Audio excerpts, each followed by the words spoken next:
Welcome to Crafting for Profit Live. We're on episode 18 this week. And if you've ever found yourself staring at your craft table, zero motivation, feeling stuck, overwhelmed, today's episode is just for you. So let's be real for a second. We've all been there. One day you're buzzing with ideas and you can't wait to dive in and design your next product or make your next product. And the next day you're like struggling to pick up your scissors. Staying motivated when you are Staying motivated when you run a small craft business can feel like riding a roller coaster. They have the highest highs and other days, not so much. So, we do have some good news in all of that.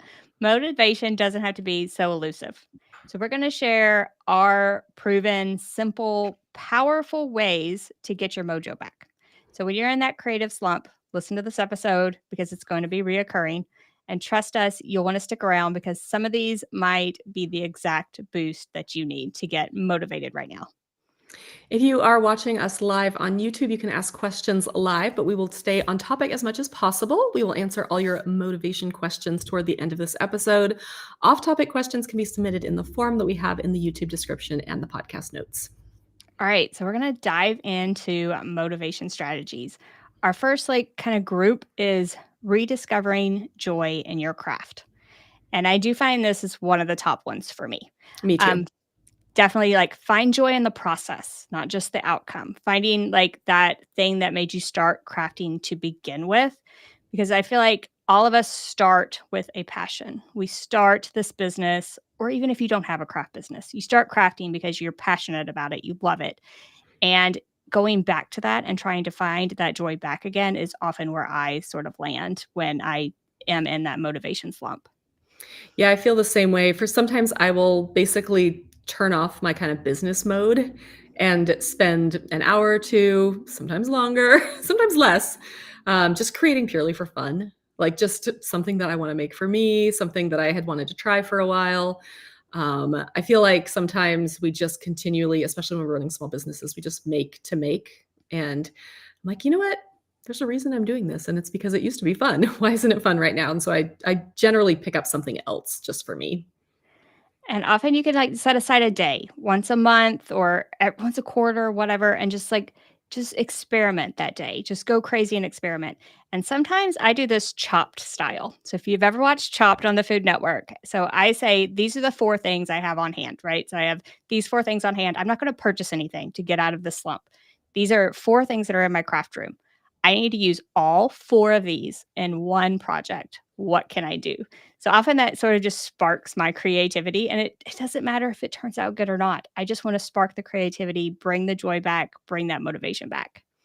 Yeah, I found that sort of brainstorming, like just different ways to use the products that I have or the supplies that I have is way better than going out and being like, I'm going to try a whole new craft, right? Because one, that's expensive. Two, do we all need another craft? Probably not.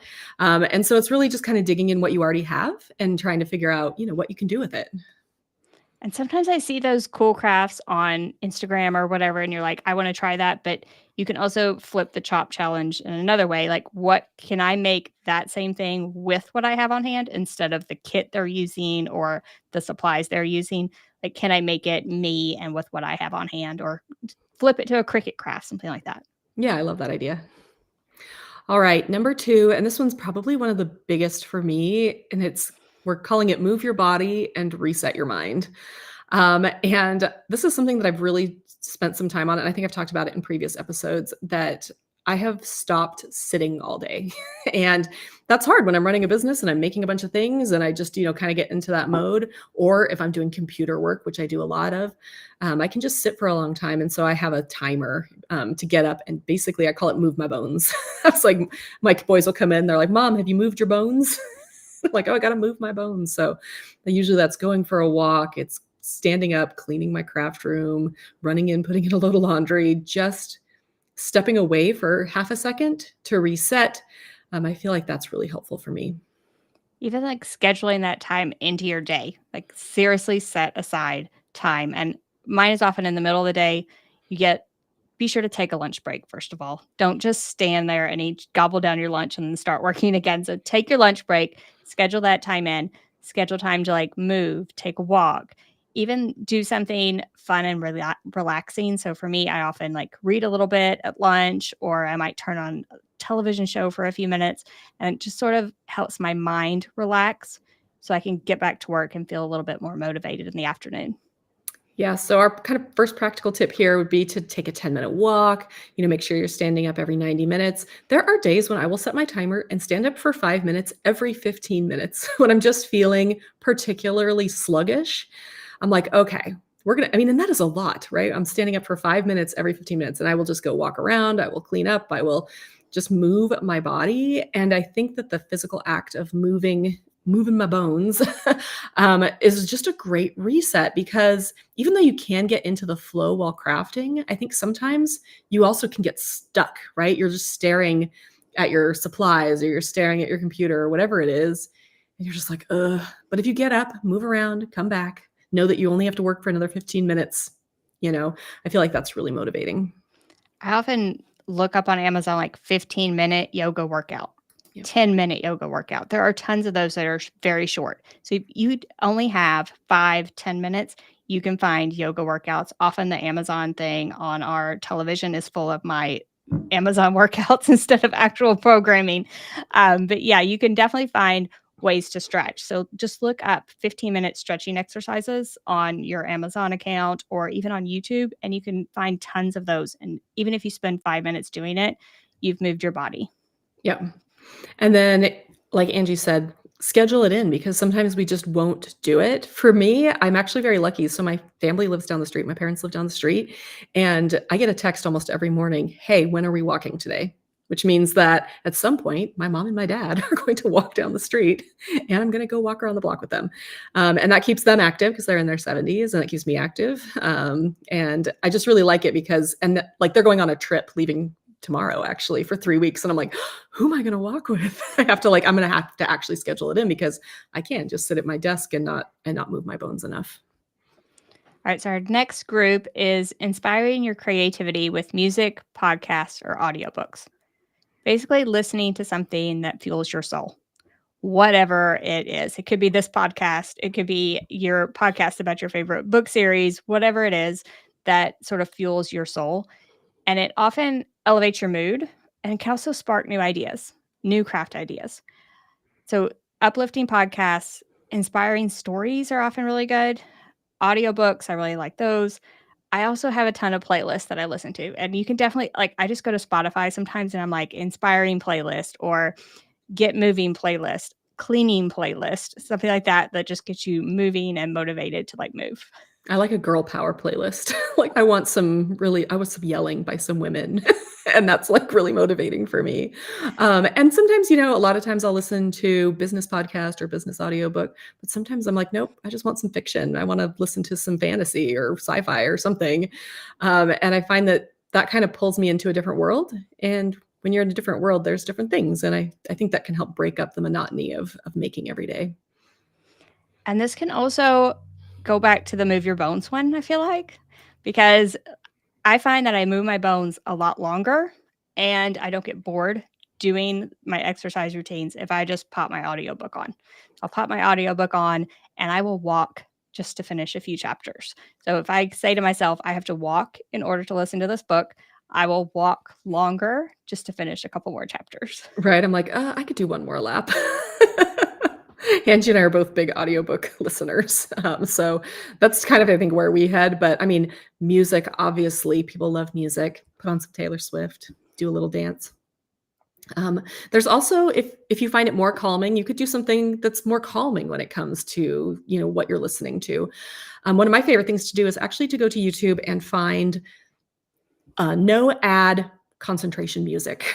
um, and it basically, I don't know the science behind it, but there are different types of megahertz, gigahertz beats or whatever that sort of are designed to help with creativity and those sorts of things. And so there's a couple that I really like. I go back to them. They're like 3 hours long, so I don't have to like constantly restart them.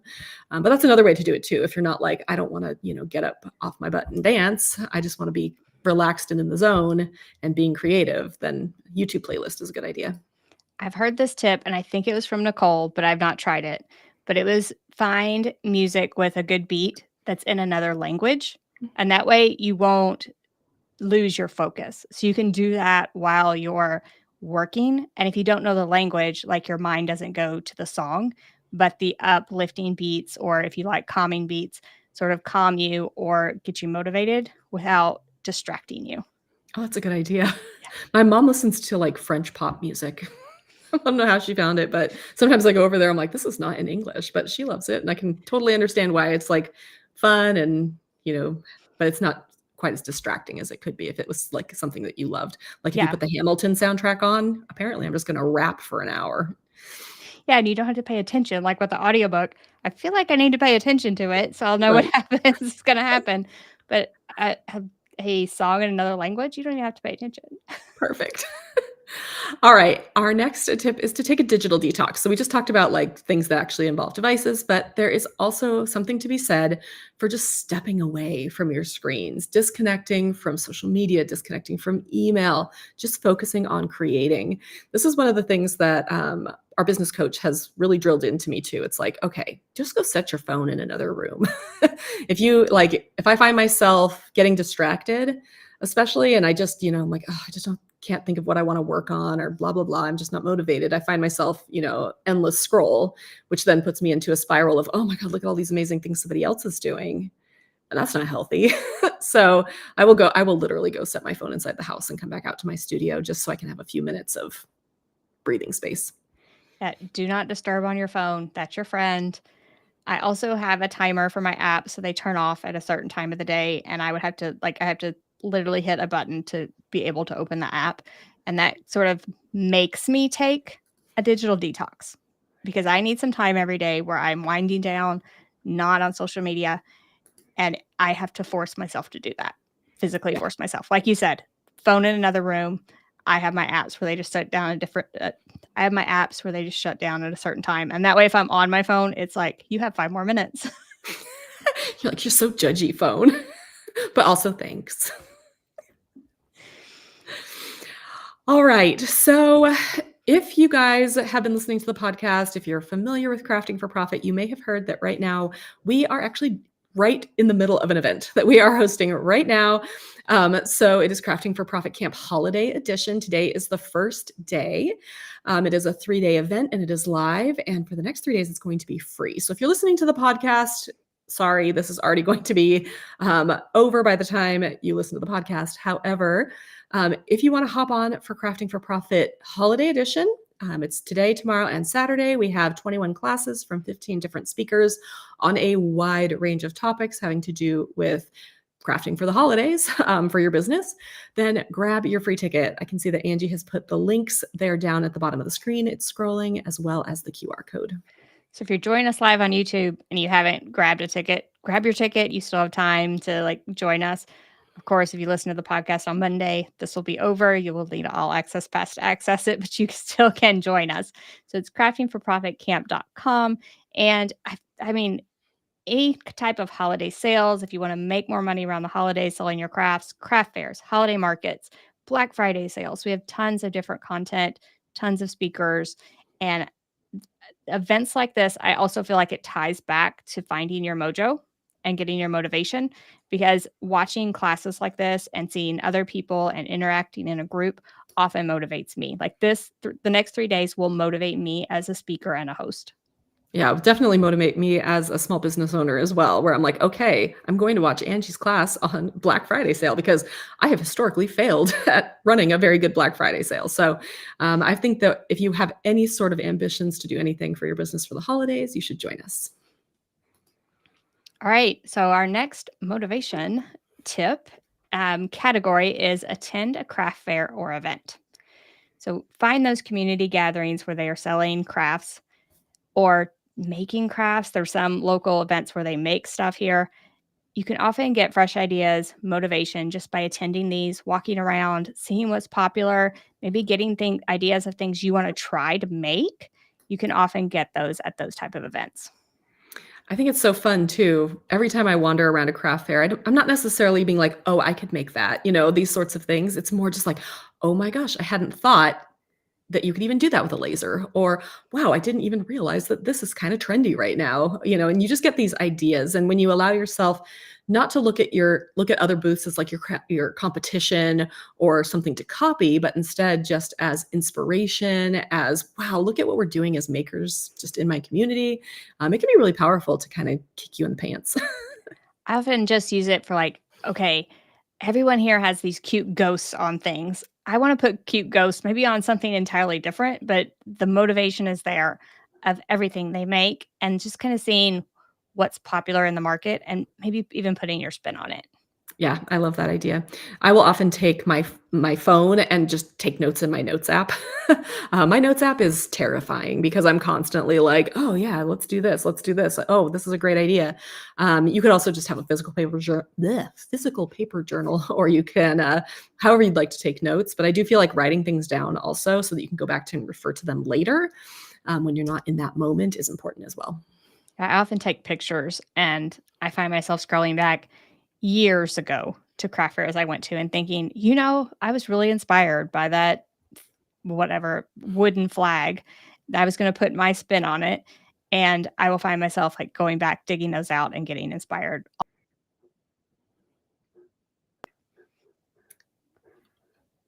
Angie, I think you froze. Can anybody else hear Angie right now? Let's see. Angie. I'm still here. Oh, you're there. Okay, good. Phew. We'll Well, just are you edit sure it this part wasn't out. you? I don't think it was me. Was it me? Let us know in the comments if you're watching this live, and we will edit this out for the podcast. Oh my goodness. I had something to say and then I just totally lost it. Oh, I think there is something like be aware of taking pictures of people's booths, like ask permission, like if you can take photos in the booths, because I think some people, okay, can you see Angie now? Because she's saying she's frozen. I think that was from before. Is that from before? Yeah, I Okay. think so. Okay, good. We're good. We're good, people. I'm just going to start over here. I would say I would caution against maybe taking photos at craft booths unless you have permission from the person, because I think a lot of people do come to craft booths to like steal ideas, and we definitely don't want to be doing that or making people feel like that's what we're doing. But if you're like, hey, I'd like to take a picture of this, I like how you used this, and then especially if you buy something from their booth as well, and that sort of thing. All right, our next group of tips is creating a new product. So, experimenting with something fresh, introducing new product ideas, just thinking about your niche, what can you add, and experimenting with that is often really fun. So, maybe you sell dog items, but you don't have dog bandanas. Purchasing some of those, experimenting with them. How would you make them? What would you put on them? It can often sort of motivate you and inspire you to even create more beyond that. I have found that this is for my little craft business, this has been like the number one thing for me, where I'm kind of like, okay, I have the things that I make, and then I start making something that's kind of new. Like I made magnetic, ugh, I made mad, I cannot talk. I made magnetic bookmarks, and that was really exciting. I made Kindle inserts, and as I started creating all of these things, then I'm like, oh, I could also use these materials to make bookmarks, and my brain just like, and it just totally starts to spiral in the best way, where you're like, oh my gosh, I have so many ideas that I don't even know where to start. And that's when you need to start writing them down.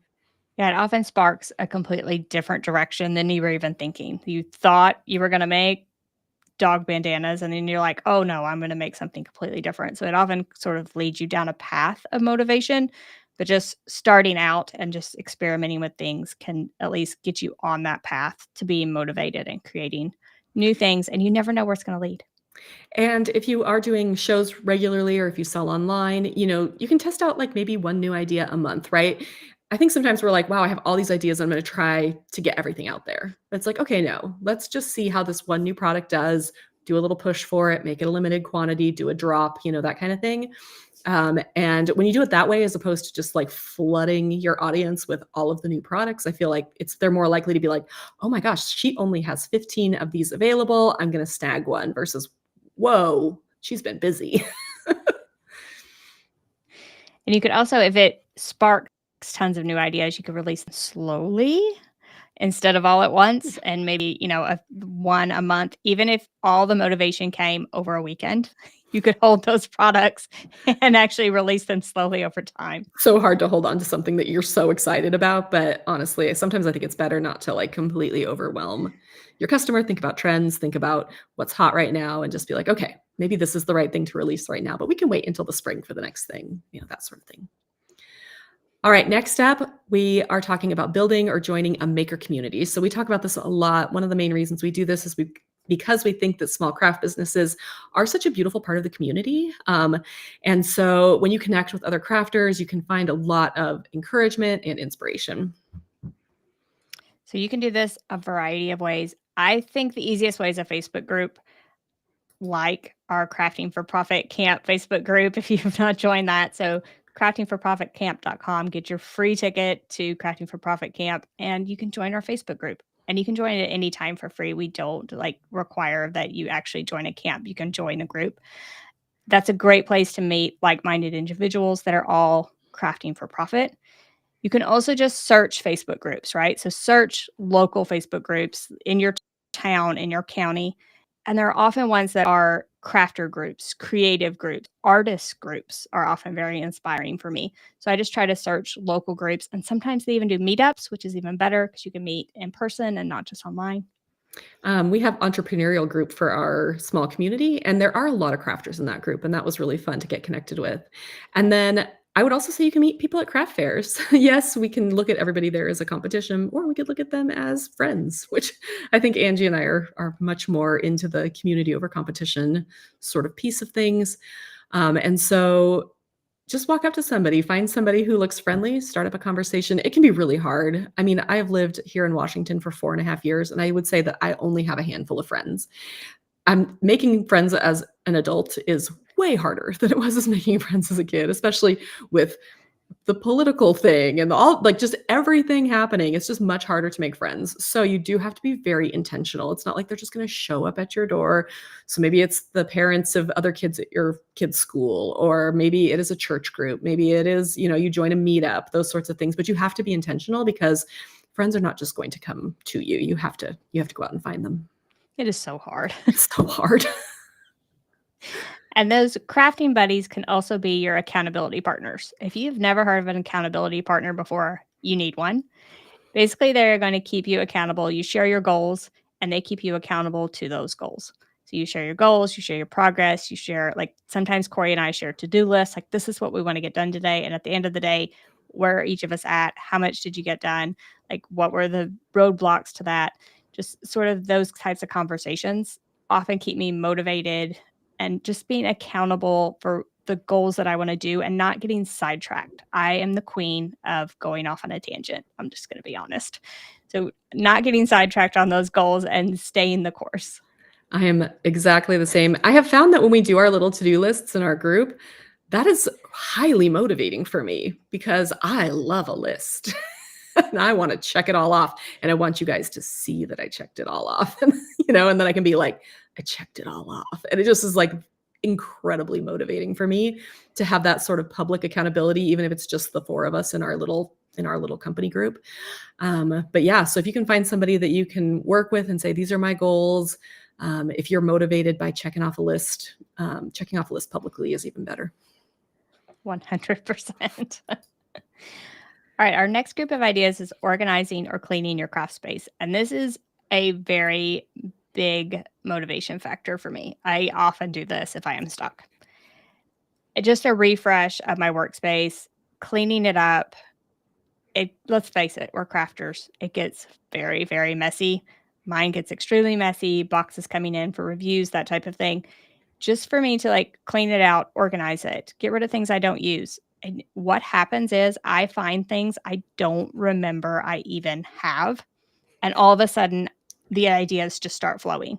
Like, oh my goodness, I forgot I even bought those tumblers and I cannot wait to use them in a video. I need to just stop cleaning and just do that video right now. I find cleaning to be highly motivational.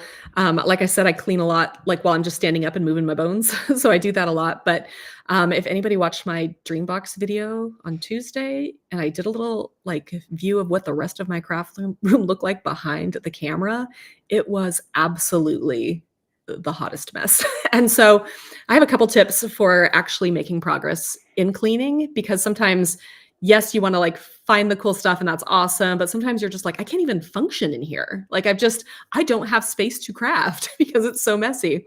So I like to, again, turn on audiobook or music. I'll do that on my computer. And then on my phone, I'll set it up as a time lapse and I'll film myself cleaning. And that gives me this motivation to actually do it. Like I can't get distracted on my phone because it's filming me. I don't want to sit down at my computer because I don't want it just to have a picture of me sitting down for a while. So I will like point it at a section of my craft room. I will clean that section of the craft room and I'll stop, and then I can watch back like, whoa, that was amazing. And so that's one of my other tips, is to sort of like, don't give yourself the opportunity to get distracted while you're cleaning. Just like make it, and then you can turn it into content. You guys will probably see a reel coming up for me in the next couple days where I'm just like, craft room reset, and I'm just going to show all of the time lapses. And I also feel like it's very satisfying to watch back. Like So the progress. satisfying. It is so satisfying. It is like, boy, I did a lot. It's true. I mean, the videos are very impressive. I'm like, wow. I mean, like, and it's just so fast because you're like, okay, I spent, 15 minutes cleaning, but it was a 15-second clip. So it feels even more impressive when you watch it on a video.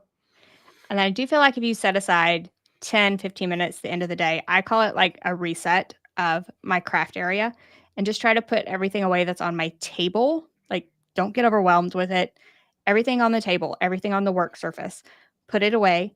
And if you can spend an extra 5 minutes and set up like the next project you want to do, the next day when you walk in, it's ready for you and you're ready to start going, instead of needing to think through, okay, what supplies do I need for this, and getting those out. Like, just getting to the crafting portion of it can often like get me out of a slump.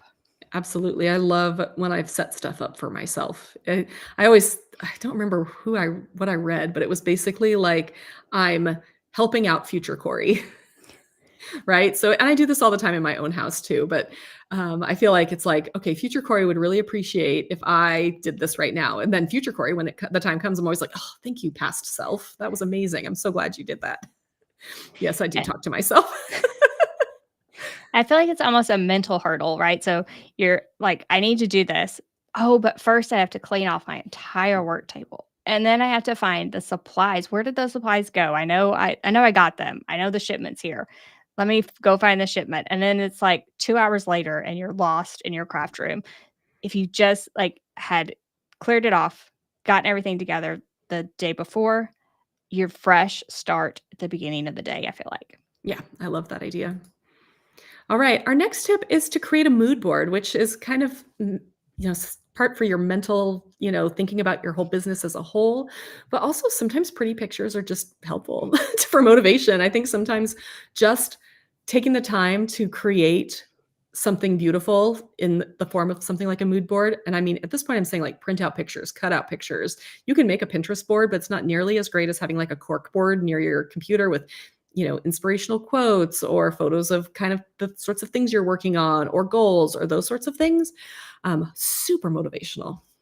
I found a perpetual calendar it was at Aldi of all places, which is a grocery store if you don't know. And it has motivational quotes and they're very pretty. And so I can just use that year after year after year and flip through it. And every day I get like this burst of like inspiration that's very, very pretty and cute. And I don't have to think about it and do a whole lot. I love that. Sometimes we just need to not think or do a whole lot because you're already overwhelmed. That's why you're probably unmotivated. All right, our next group of tips is talking about celebrating small wins, recognizing any small accomplishments, acknowledging your progress. And I have started trying to do this every single day. So instead of thinking about at the end of the day everything you did not get done and did not check off your to do list, flip it around. What wins did you have today? What did you get done? And celebrate that. So it has been a hard mindset shift, but I'm working on celebrating the wins every single day and not focusing on the things that went wrong, that, this week has went wrong, but that's okay. I'm celebrating the wins. I'm celebrating the things that I got done this week. I feel like for me, having them stored somewhere is really helpful for me.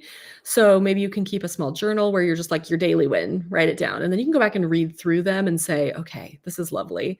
I also do a thing on my blog, which I probably should do for my store as well, is I call it my wall of wins, and it's basically good reviews. So if you're getting good reviews on Etsy, wherever you're selling, save those. Like take a screenshot, save them to a folder, put them somewhere so that you can go back and you can read like, okay, these people are giving me 5-star reviews.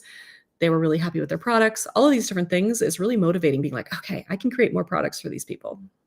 Yeah, customer feedback is extremely motivational. Positive feedback feeds your soul.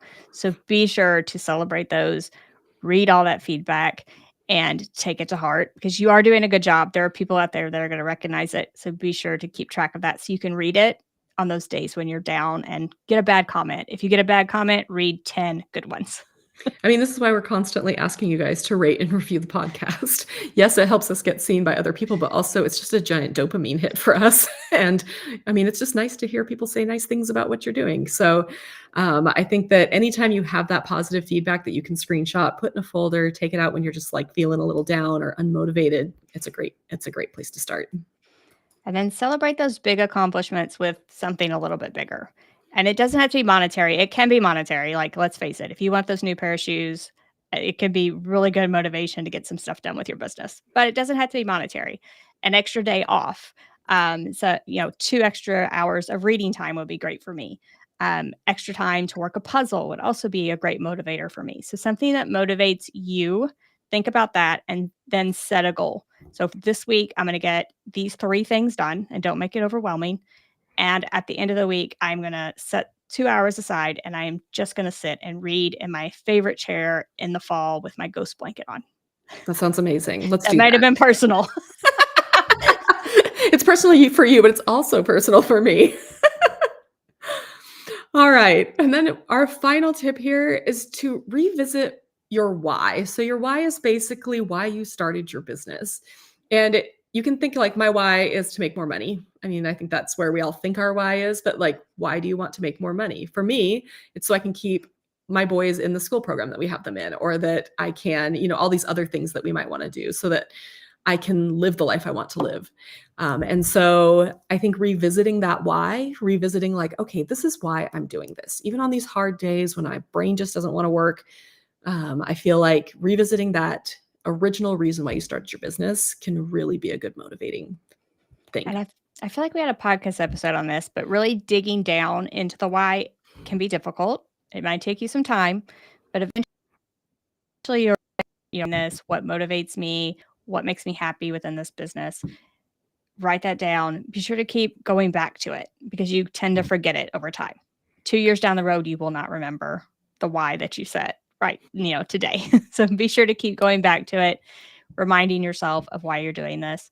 And 2 years down the road or however long, be sure to reflect back on everything you have accomplished because you have accomplished something. No matter if you're 6 months in, 1 year into your business, there are accomplishments you've made, and you want to be sure to reflect back on those regularly and just see how far you've come in this journey. I know Corey just hit 30,000 YouTube subscribers. I'm going to like celebrate with you a little bit. So that is like reflecting back of like how far you've come. Like you started at nothing, you started at 0, and now you're at 30,000. It's amazing. I was just about to say the same thing because today was a big milestone. 30,000 followers is not nothing. And I really decided to put a lot of effort into YouTube about 2 years ago, and it was hard. There were tears. There was a lot of self-loathing. There was a lot of judgment of myself. There was a lot of, Angie, why am I doing this? It really was difficult. And now I can look back and say, okay, I have come a long way. I can film a video without crying. I can come into a live podcast and without like looking at my face and going, what the heck? All these different things that are both, yes, I've got to 30,000 followers, but it's also a huge change in myself without, bursting into tears. All right. Are we ready to take questions from the chat, do you think? Sure. Okay, so if you are joining us on the YouTube Live, you can ask your questions in the chat, and we're going to answer a few of those. And I saw a question earlier, and I need to find it.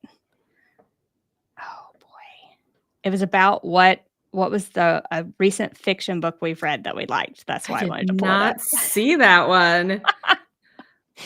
I Well, I can can't find who asked it. oh my gosh, I read a lot, so I think I'm at 96 books for the year. So I have read Yeah, a lot of books. I'm at right at 100 for the year, so that's, yeah, there's a lot of books to think about.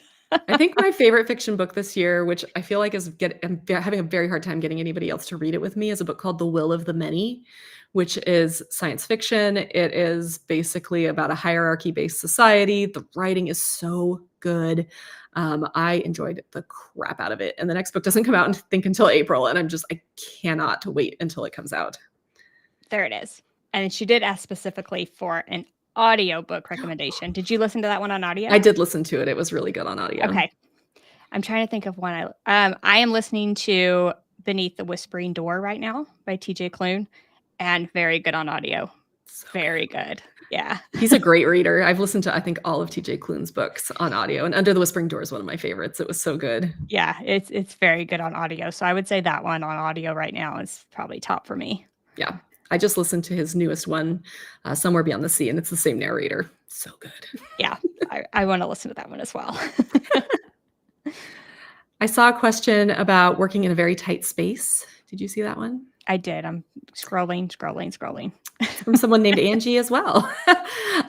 So she says, any tips to work in a very tight room? I have to share with my full-time job and desk and storage for kitchen items that have no room to keep in the kitchen. So this was basically me before I got this studio. So when we lived in California, I was working in a very tiny bedroom and it had kitchen supplies in it because we just didn't have any storage in our kitchen. And yeah, it's tough. I just want to, first of all, say that it's difficult to work in a small space, especially when it has to have things that are not things that you necessarily would want to have in that space, right? You're like, I would much rather put vinyl there than a crock pot, right? And so I just want to, first of all, just say that's a valid way to feel. But I do feel like when you are working in a small space, you have to be so much more circumspect about what you keep and what tools you're going to actually use. You have to be really honest with yourself and just say, okay, I spent money on this, but it's not serving me, or I'm never going to use it. And somebody in my community could use it. Or I definitely need to find the room for this. So maybe that crock pot has to go. I only use it once a year, those sorts of things. Yeah, I feel like we both started there. Now we've grown into separate spaces, but most people start in a small space that's also functions as a different thing in their home. It can be very hard. I started with just a desk in our walk-in closet. Very difficult. Again, tough decisions on like what to keep. Getting very creative with organization ideas because at that point I could not afford a dream box or any of those other organization tools. So getting very creative, repurposing things around my home to get more storage. And I would also recommend if you're not already going vertical. So if you only have the small desk, figure out a way to go vertical, like a desk hutch is what I use. So I had a very small desk, but I added a hutch to the top. So I was able to go vertical and use the height of the space instead of just like the flat surface of the space and like go, a lot of times it's impossible to spread out horizontal in that circumstance, but you can go vertical. Yeah, I had bookshelves for a long time. Lots of craft supplies on very like tall bookshelves just surrounding me because I didn't have anything else. And you can fit, a decent sized bookshelf in a fairly small amount of space. And you can get one that goes, almost to the ceiling.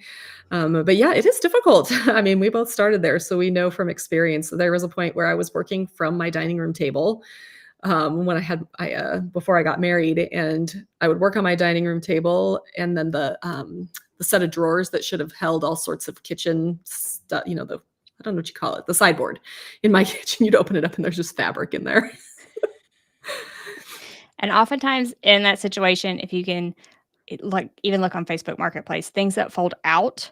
So instead of having like your work surface be clean all the time on the desk, you can have an option where you just fold out some kind of or a table that folds up.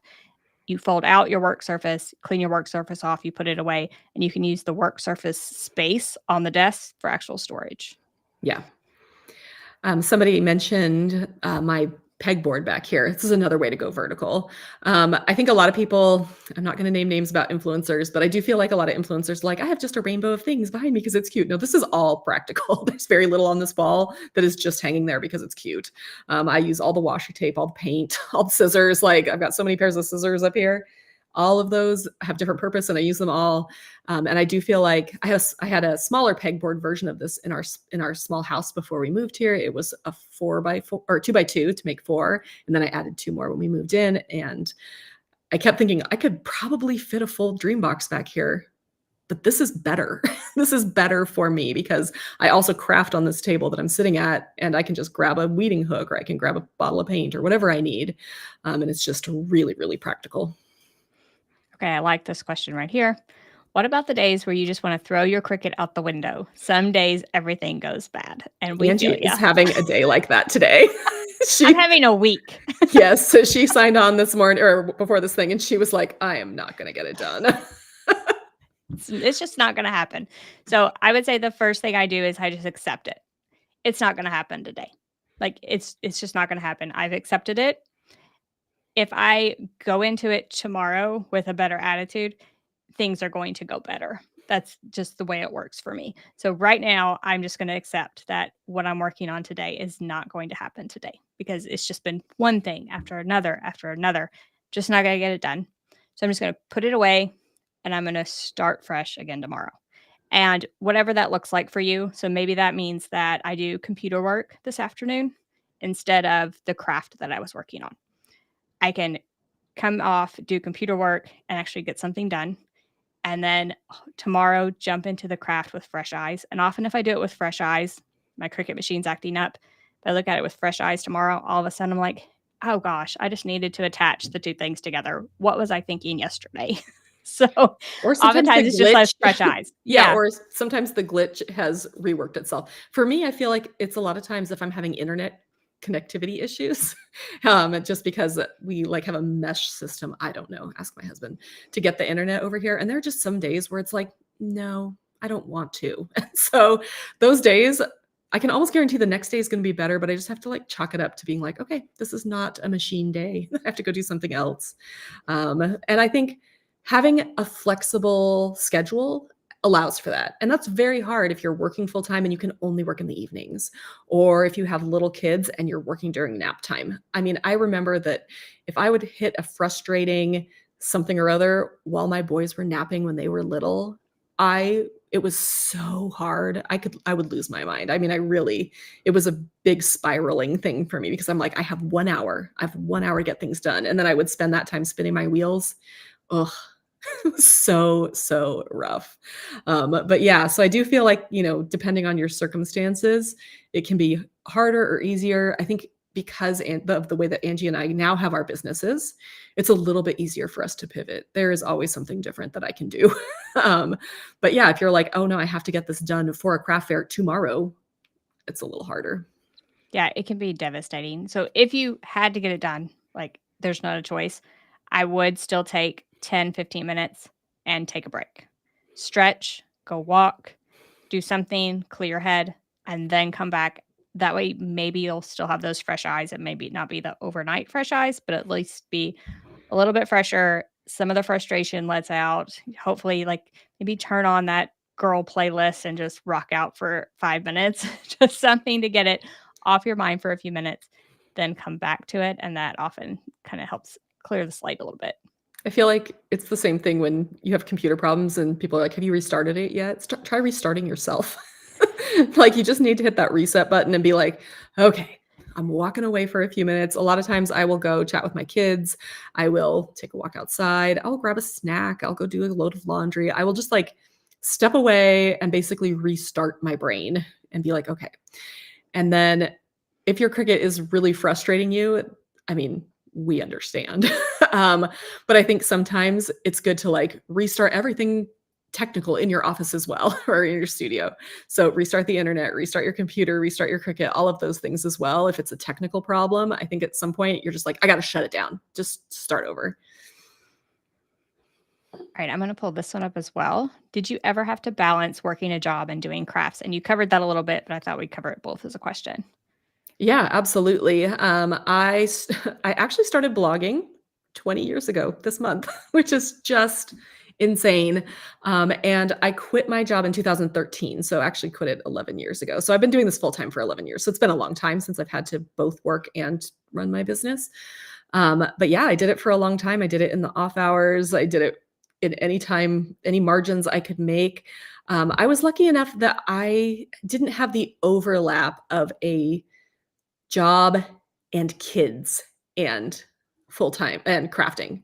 So I was single, engaged, crafting on the side of my full-time job. When I got married, I quit my job and then was able to work full-time.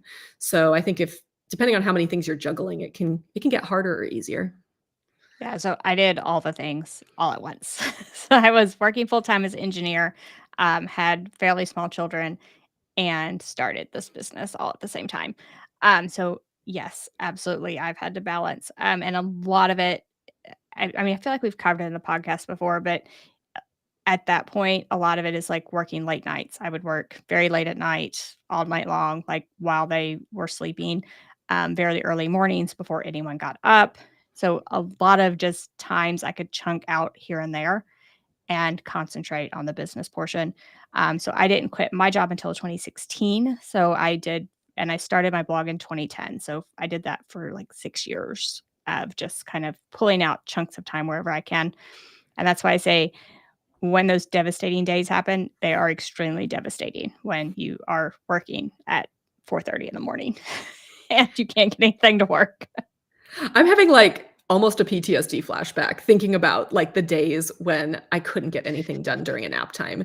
Because for me, becoming a mom was very great, but it was also very difficult. I struggled with postpartum depression. I felt like I was losing myself. I really, really struggled when my boys were little. Awesome now, but if somebody gives you two infants, you're going to struggle, right? And so I do feel like the one thing I felt like I was good at was my job because I've been blogging for so long. I'd been crafting for so long. I felt very confident as a crafter. I felt confident as a business person at that point. And so when I felt like the rest of my life was out of control, I had these times where I could craft or I could make or I could do whatever I wanted to do in that hour while they were napping.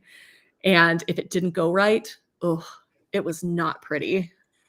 Oh, I don't even want to think about it. I'll cry. And I do feel like pulling that back to motivation, those are the hardest years to stay motivated. I will say that. When you are doing it along with something else, along with a full-time job, along with raising small children, those are the toughest times to stay motivated and stay on track. It's very easy during those years to just say, "You know what? I can give up this business side hustle that I'm doing and just not do it right now." So it's very easy to give that up and lose the motivation factor and the why of why you started selling.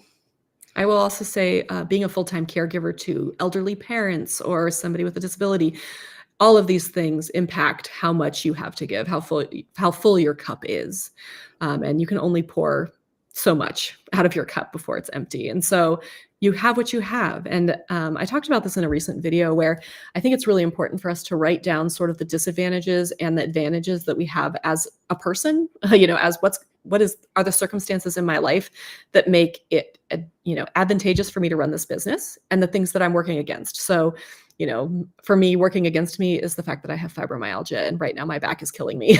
and but there are other things that I have, like I have this giant studio now, and I have a very supportive spouse. So I feel like writing those things down and just being realistic about where we are, so that we're not setting unrealistic goals or comparing ourselves to other people who have a different circumstance than us, is just really important, and it's something we should all practice.